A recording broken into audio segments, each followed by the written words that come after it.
en 2011.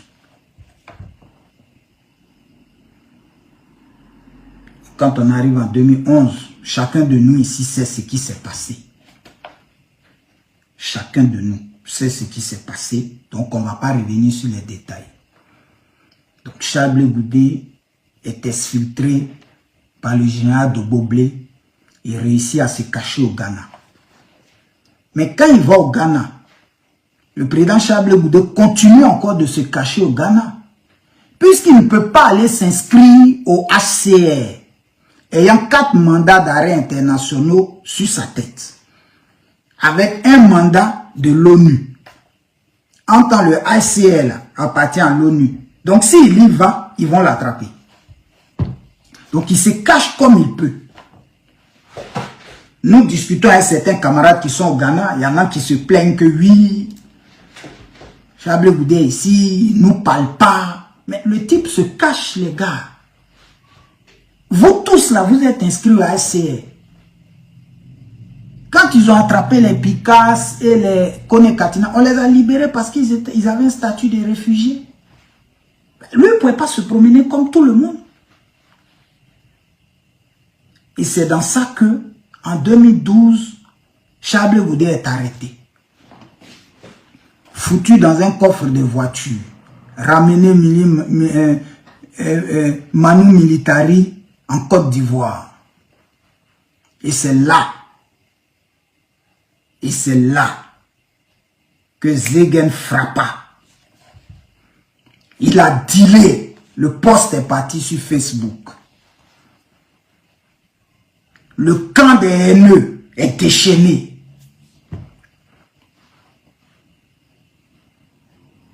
Il a dealé. Il a dealé. Il a trahi. Mais nous autres là, nous on pleurait. Notre leader avait été pris. Qu'est-ce qui allait lui arriver? Parce que Charles Blé Goudé était l'homme le plus recherché de Côte d'Ivoire. Ça, personne ne peut le nier. Même le président Laurent Gbagbo n'était pas recherché comme Charles Blé Goudé l'était. Ça, c'est une réalité.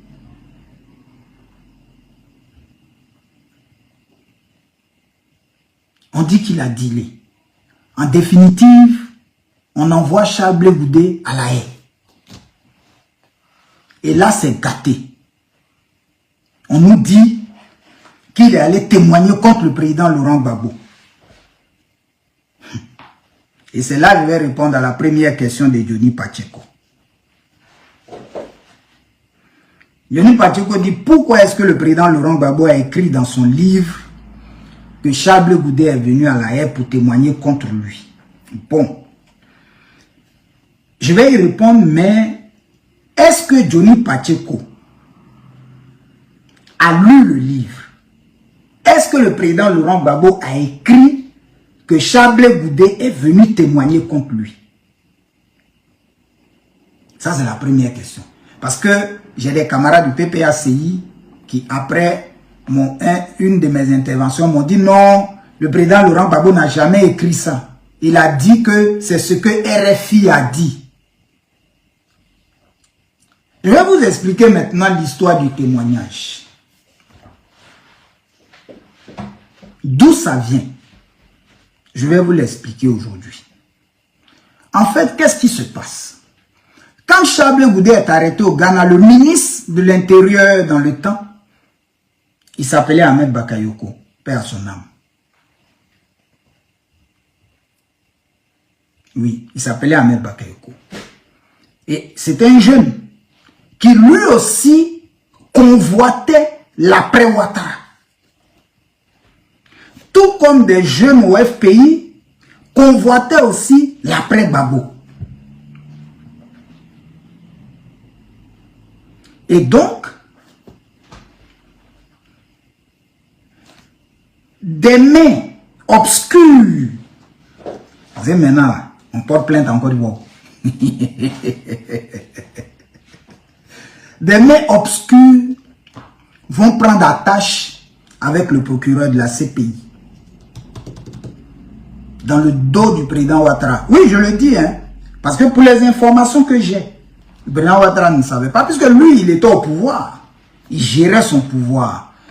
Chablé Goudé ou pas Chablé Goudé, lui, il s'en foutait. Mais il y en a qui, eux, avaient déjà prévu qu'après 10 ans, le président Ouattara allait partir.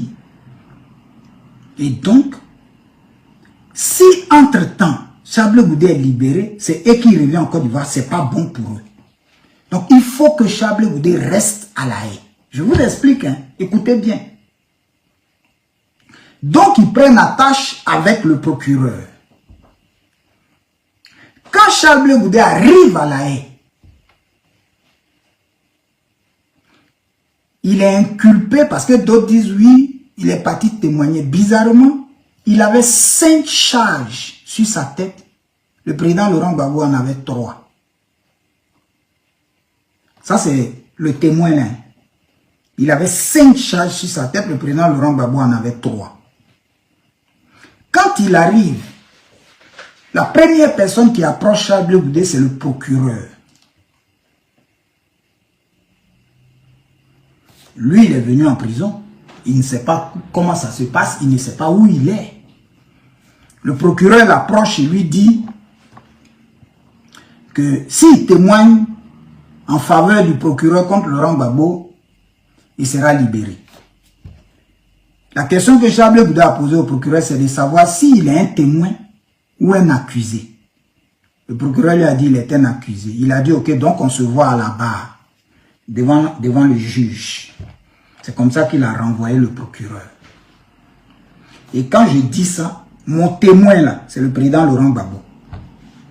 Vous pouvez aller demander au président Laurent Gbagbo. Même si vous ne pouvez pas lui parler là, demandez à quelqu'un qui peut lui parler de lui demander. Il va vous expliquer. Voilà comment Chablé Goudé renvoie le procureur. Après ça, on lui envoie son avocat. C'est à son avocat maintenant de lui dire que oui, en tout cas moi je vais te défendre, mais tu veux, si on doit, pour me faciliter la tâche, pour qu'on puisse te libérer, il faut que tu témoignes contre le président Laurent Gbagbo. Il avait un premier avocat blanc. Hein. Bon, Chablé Goudé ne comprend pas. Il est venu en tant qu'accusé ou il est venu en tant que témoin. Donc il dit à l'avocat, bon, on va en reparler. À peine l'avocat parti, il a appelé Maître Ndri Claver à Abidjan. Il lui a dit, prends un billet d'avion, viens me trouver à La Haye. Il ne m'a pas donné l'autorisation, mais en tout cas, moi, je vais parler. Si après le CECODE m'a appelé, c'est ça, mais je vais parler. Parce que trop, c'est trop. C'est eux-mêmes qui ont trouvé le mot là, l'expression là. Donc, on va utiliser ça pour leur donner. Trop, c'est trop. Donc, il appelle Maître Ndri Claver. Donc, Ndri Claver vient.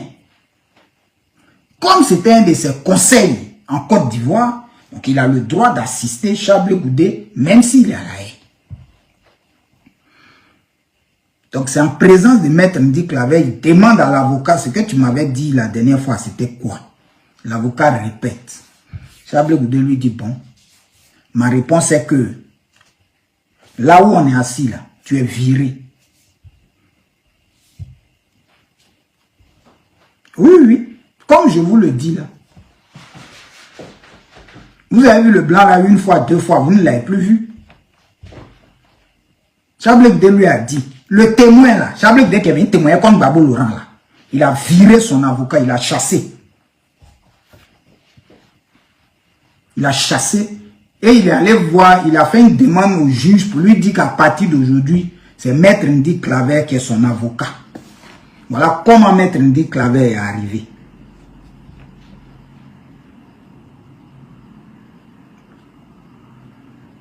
Et comme ce sont des juridictions européennes, parce que les juridictions là, le droit est un peu pareil, mais il y a des différences avec les jurisprudences et tout ça. Surtout quand tu es sur un territoire, il y a des jurisprudences de ce territoire-là. Donc, il fallait prendre quelqu'un qui connaît, en tout cas, les jurisprudences européennes, surtout hollandaises, ou bien même, comment on appelle ça, le traité de Rome, qui a donné naissance à la CPI. Voilà comment Maître Knops devient en tout cas le patron du groupe, mais le vrai patron là, c'était Maître Ndrick Claver. Donc le ministre Chablé Goudé va lui dire, il faut former un boy qui va nous défendre pour qu'on sorte d'ici. Voilà comment Maître Ndrick Claver va appeler Maître Bougnon, appeler Seri Zoku. Maître Kadi Joseph, elle-même, elle s'est portée volontaire. Et l'équipe a été mise sur pied.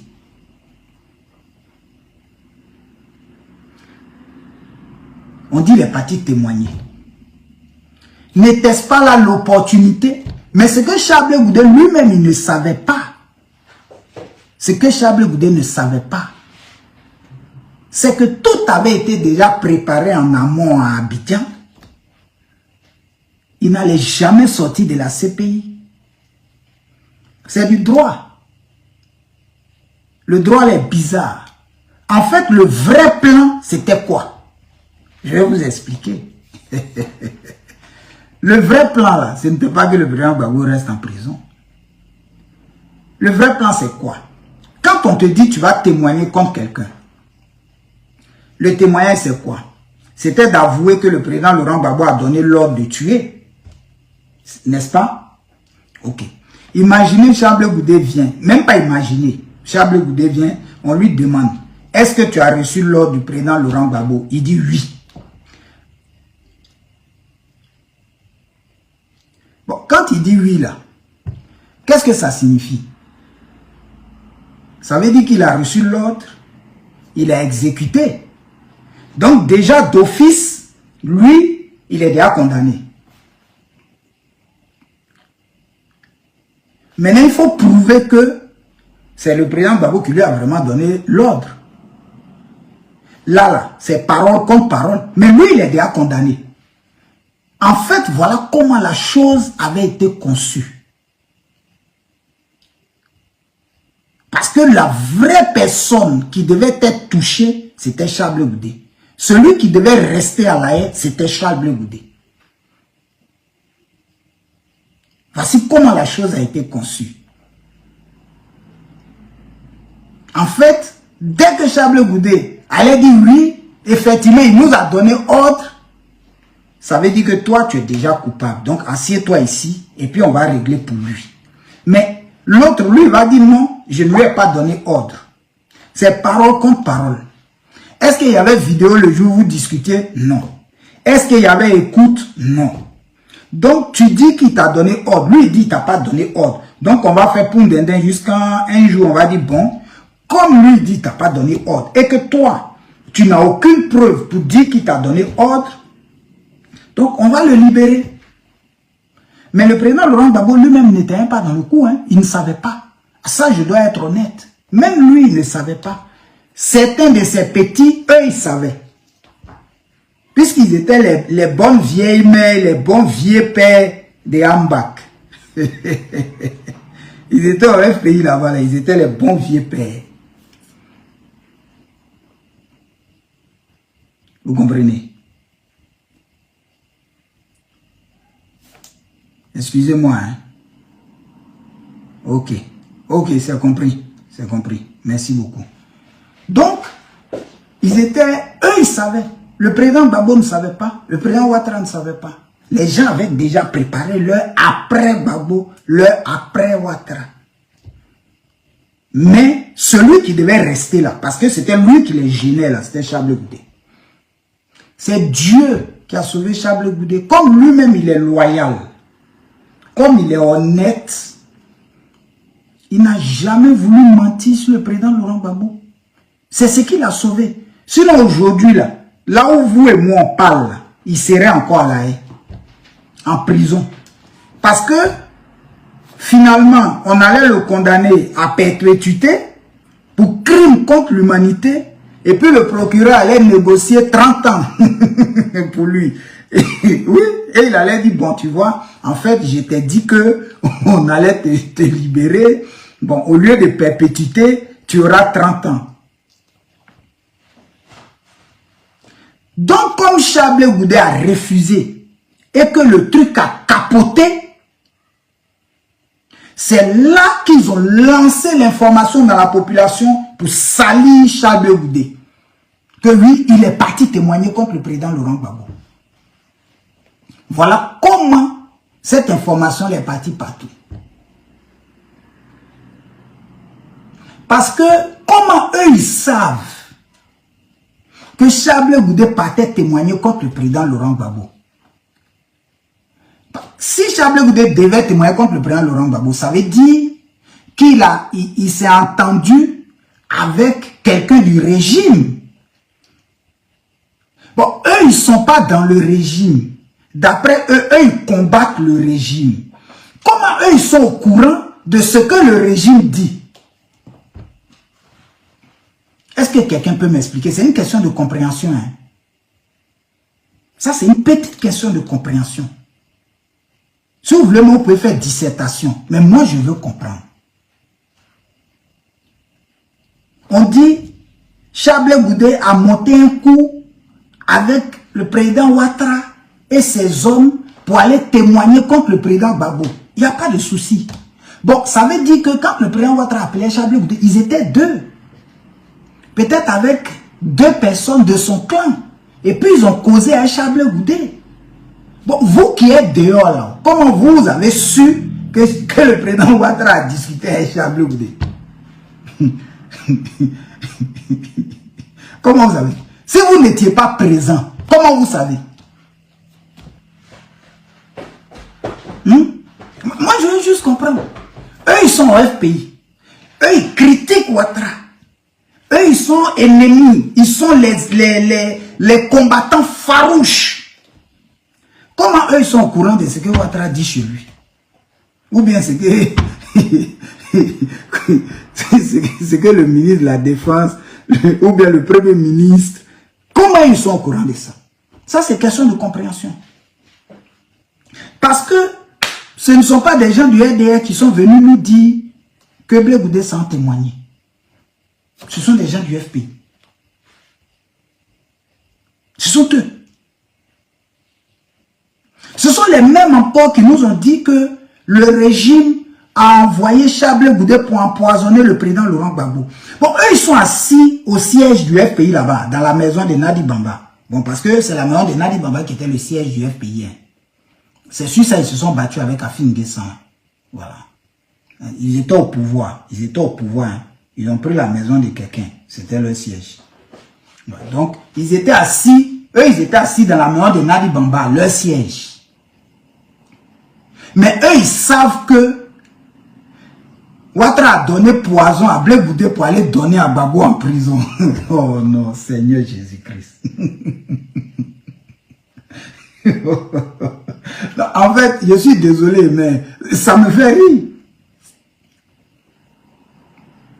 Donc voilà comment ils vont dire que Charles Goudé s'en va témoigner. Le président Charles Goudé arrive, tout le monde voit que, mais le gars là, il n'est pas parti témoigner. Il n'est pas parti témoigner. Au contraire même, le gars même est arrivé, même il a sauvé Gbagbo. Donc ils s'en vont encore s'asseoir dans leur case et puis ils disent, bon, Dieu les gars, ça là, on dirait que c'est gâté dans nos mains, on fait comment? Donc, ils se disent, bon, on va casser son cogep là. Parce que c'est sur ça qui compte. Mais avant ça, avant le cogep, arrive la crise au FPI après la sortie du président Afin Guessan. Là encore, Charles Goudé est accusé. C'est lui qui donne les informations au président Afin Guessan. C'est lui qui... Mais je vais vous rappeler une chose. Je vous ai dit, je vais parler beaucoup, hein, donc j'espère que vous êtes venu à le temps. Quand la crise éclate au FPI, le premier a produit un communiqué à travers le camarade Saraka, secrétaire général aujourd'hui, mais qui, dans le temps, était président du CECODE. Le premier à produire un communiqué, c'est le président Charles Goudé. Et dans le communiqué, je vais demander au secrétariat général de retrouver ce communiqué-là pour qu'on le publie sur les réseaux sociaux. Dans le communiqué, le président Chablé Goudé dira que la crise au FPI n'est pas nécessaire et qu'il faut que tout le monde s'aligne derrière le président Laurent Gbagbo. Le tout premier qui est communiqué d'un leader politique en Côte d'Ivoire qui est sorti lorsqu'il y a eu la crise au FPI, c'est un communiqué de Chablé Goudé qui a demandé que tout le monde s'aligne derrière le président Laurent Gbagbo. Le président Laurent Gbagbo même a dit à Chablé Goudé en prison, il faut laisser, moi-même je vais m'occuper de ça. Mais tenez-vous bien, lorsque le FPI, après sa bagarre du siège et tout, ils vont en justice, quand ils finissent, le président Affi N'Guessan récupère le FPI organise son premier congrès. Tenez-vous bien, Chablé Goudé était en prison. Sa femme dormait chez Affi N'Guessan. Et je vais revenir sur ce point-là. Le président Chablé Goudé va produire un autre communiqué en interne. Le président Chablé Goudé va produire un autre communiqué en interne pour dire à tous les militants du COJEP que personne ne participe au congrès du FPI. En ce moment, c'était le président Affi N'Guessan qui était président du FPI qui organisait un congrès. Oui. Certains camarades ont désobéi. Moi, j'étais dans la représentation allemande du COJEP. Ma chef s'appelait Annie Rauch. Elle est allée au congrès. Le camarade Zap Krasso, il est à Paris. Il est allé au congrès. Ils ont été sanctionnés. Aïe. Voilà, on dit non. C'est lui qui donne information au premier ministre Affi N'Guessan. C'est lui. Mais tous ceux qui sont allés au congrès du FPI organisé par le premier ministre Affi N'Guessan ont été sanctionnés. Ma représentation a été sanctionnée parce que ma chef était partie. J'étais un militant errant. Oui, je suis resté un militant errant pendant au moins 2 ans. Avant qu'on ne nous réhabilite. Pareil pour le camarade Zap Krasso. Mais il est revenu et on l'a réhabilité. Parce qu'il n'avait pas tué quelqu'un. Mais il a désobéi. Donc il a été sanctionné. Bon, expliquez-moi comment un gars qui donnait les informations à Affi N'Guessan, qui disait que non, ça ce n'est pas ci, ça ce n'est pas ça. Il interdit à ses militants d'aller au congrès de ce dernier-là. Expliquez-moi. Et il a été le premier et le seul même à produire un communiqué pour demander que l'union se fasse autour du président Laurent Gbagbo. Ça, ce sont les faits. Ça, ce sont les faits. Et je vais demander au secrétariat général du COJEP de retrouver ce communiqué-là. Moi-même, je vais fouiller parce qu'il est quelque part sur Facebook. Oui, ça, ce sont les faits. Et le président Laurent Gbagbo est le témoin puisque après ce communiqué-là, c'est lui qui a dit à Chablé Goudé, il faut laisser, moi-même je vais m'en occuper. Nous sommes en 2014. Nous sommes en 2014. Après l'échec de il s'en va témoigner contre Laurent Gbagbo, est arrivée la signature. Chablé Goudé a quoi avoir dans la signature? Pour que lui, il ait dit à Affi N'Guessan, il a dit que non, c'est pas le président Gbagbo qui a signé. Mais tenez-vous bien, là on parle de 2014. Si effectivement Chablé Goudé avait trahi le président Laurent Gbagbo en prison, sur la signature, le président Laurent Gbagbo n'aurait plus parlé à Chablé Goudé. Mais moi je suis allé en prison entre 2015 et 2018. En 2016, pardon, et 2018. Et j'ai vu de mes propres yeux. Et je vais vous en parler. Donc nous arrivons en 2015. Qu'on Comme ça encore, ça n'a pas marché,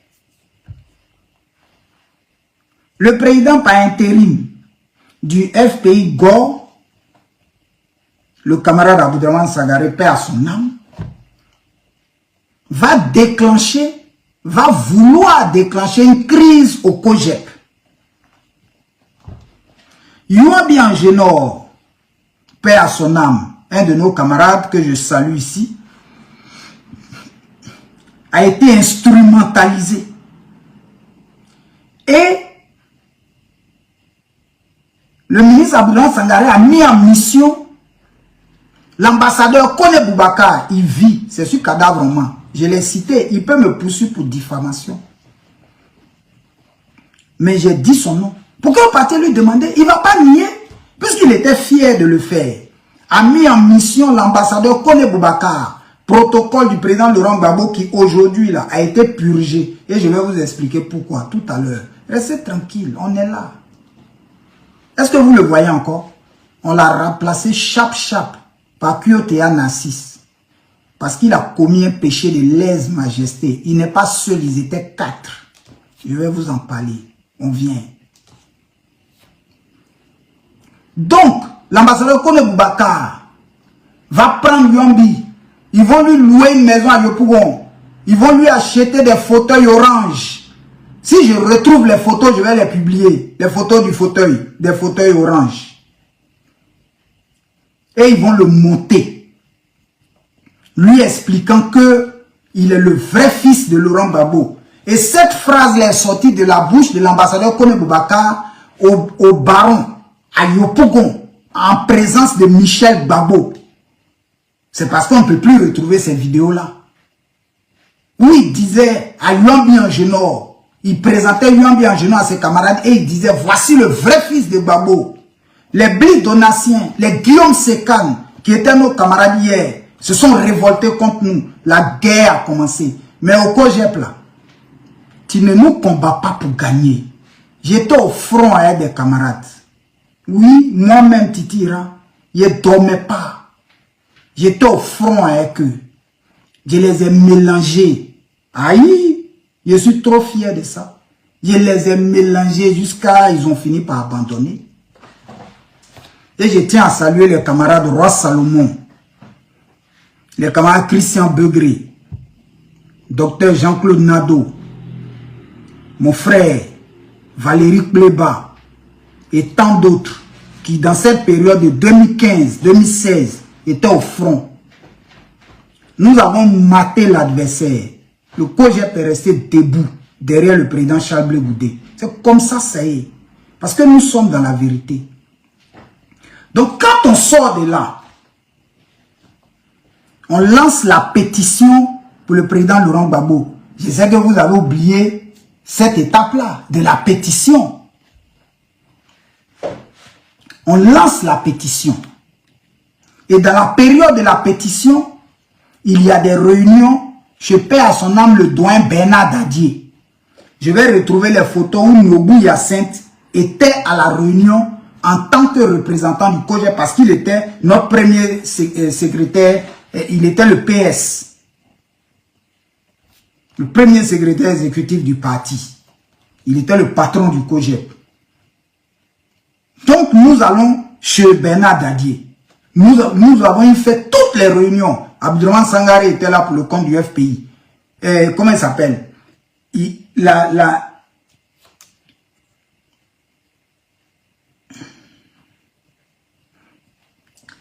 La vieille mère Brogrébé était là, avec beaucoup d'autres, de différents partis, les Kaye Eric. Les réunions se sont tenues. On a demandé au COJEP de cotiser. Le COJEP a cotisé. Malgré que Charles Goudé était en prison là. Mais on a fait pétition pour le président Laurent Gbagbo, pas pour le président Laurent Gbagbo et Charles Goudé. Le premier à avoir fait signer les pétitions en Côte d'Ivoire et dans le monde, il s'appelle Hyacinthe Nobou. Il était allé en meeting à Lakota. Je m'en souviens comme si c'était hier, les camarades. Il était allé en meeting à Lakota. Nobou Hyacinthe a arrêté son meeting. En ce moment, la pétition n'était même pas encore lancée. Il a mis des tables et il a demandé à la population de venir signer la pétition. Quand on a fini tout ça, Nous sommes venus à l'hôtel Bellecote pour le lancement de la pétition. En ce moment, c'était Diéti Abraham qui était devenu président de la JFPI. Je me souviens d'eux, j'ai cité leur nom. On arrive. Qu'est-ce que le FPI Gore a fait? Quand on a eu les réunions chez Bernard Dadier, le COGEP a cotisé pour l'organisation du lancement de la pétition. Le président Laurent Gbagbo. Nous qui étions ici, on a envoyé notre argent. Ceux qui étaient en Côte d'Ivoire, donné pour eux. Le COGEP a participé, je ne sais plus à hauteur de combien. On arrive à Bellecote. Ils ont présenté Yobi Angenor comme étant le représentant du COGEP. Les camarades qui étaient là-bas, les vieux pères, les Doudou Rock, qui ont accompagné le PS, les Joël Poté, les Roselyne Bly, les mamans Bizi Antoinette, qui ont accompagné le PS à cette manifestation-là. Ils se sont plaints. Nos camarades ont été frappés par les gars de la JFPI de Diéti Abraham. Et a été blessé gravement. Et il a été hospitalisé. C'est des gens comme ça qui veulent nous diriger encore. Ça, c'est pas coup d'État. Ça, là, on appelle ça comment? Les démocrates, là. Ça, c'est pas coup d'État. Quelqu'un participe à, à des réunions. Il cotise. Comme tout le monde. Nous n'étions qu'un mouvement politique. On n'était pas... on était à peine devenu parti politique. Excusez-moi. C'était en 2015. On était à peine devenu parti politique. À peine. Nous avons participé à toutes les réunions. Nous avons cotisé. Comme tout le monde. Arrivé là-bas, on présente quelqu'un d'autre comme étant notre chef. Pourtant, le professeur Hyacinthe Nobou était assis à Bellecote. Et le gars du FPI qui tenait le micro, on lui a demandé de présenter Yobi Angenor. Et quand on s'est plaint, ils nous ont frappés. Parce qu'on était en minorité. Et ils ont blessé gravement un de nos camarades.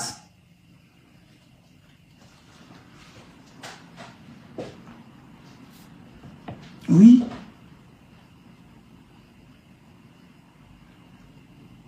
Après cela, nos camarades mécontents, en particulier le camarade Eric Guitier, va faire des posts sur Facebook, partout, en colère. Et il va faire un post pour dire que c'est Jézabel qui a emmené Akab à prendre des décisions pareilles. Je suis assis chez moi. Le vice-président Niawa Jean-Claude m'appelle. Il me dit, le président dit, le week-end, là, le samedi prochain, il veut te voir à La Haye. Aïe, le président veut me voir. Habituellement, c'est moi qui fais demande de visite. Là, on me dit, le président veut te voir. Je lui dis, ok, j'ai compris. Comme dans la période, je n'avais pas de véhicule, j'ai appelé un autre camarade, le camarade Kwakwa Yao, le cultivateur. Je lui dis, ah, passe me prendre. En tout cas, le président veut me voir. Voilà comment on arrive là-bas, on croise Eric Guitier. Tenez-vous bien. Donc, on fait toutes les formalités. Nous, on est contents, on s'envoie notre président. Quand on est rentré, le président est sorti. Quand il nous a accueillis, on lui a dit bonjour, président, il n'a même pas répondu. Il a dit, asseyez-vous. Ah, pour aujourd'hui, là, c'est chaud, hein? Le président répond pas, il dit, asseyez-vous. Et puis, il me dit, comment Titi, je t'ai confié une mission. Tu n'es pas à la hauteur de la mission. Il dit, hey. C'est comme ça que ça a commencé. Adama. Donc, je suis là, ma tête est baissée. Je lui ai dit quoi? C'est le président? Donc, on dit, ah, président, qu'est-ce qui se passe? Il dit, vous voulez ma mort. Oui. Adama, président. Il dit, ton ami, ton frère, Erico, je lui parle, il ne comprend pas. Le président, il a fait quoi? Il dit, il est allé écrire là-bas. La femme est venue pleurer dans les oreilles du vieux ici. Elle est venue dire au vieux que les gens de Blé Boudé m'insultent. Je ne vais plus venir en prison ici. Le vieux est tombé malade. Je vous ai toujours dit qu'il était tombé malade une semaine et que j'allais vous dire pourquoi. Le vieux est tombé malade. Mais ce que vous ne savez pas, quand je suis sorti de là, je suis rentré chez moi. J'ai eu mal.